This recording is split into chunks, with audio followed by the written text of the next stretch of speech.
peso coin na kadalasan ko pong nabibili sa ating mga viewers. Ang dami na pong maswerte na nakakita nito at marami na rin pong nakapagbenta sa atin nito. Ito po yung 10 peso coin na may taong year 2009. Napakasarap pong makita nito mga kabarya dahil nagkakahalaga na po ito sa ngayon ng 1,000 up to 2,500 na ang kada piraso.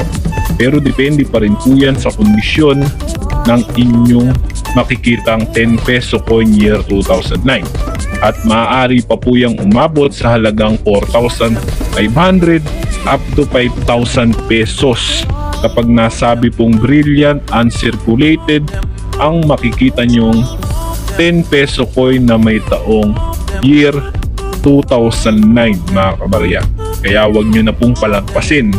I-double check nyo pong mabuti ang inyong mga barya na nahahawakan mga kabarya. Dahil nga po yung iba ay hindi makapaniwala mga kabarya, ay tinatamad po na maghanap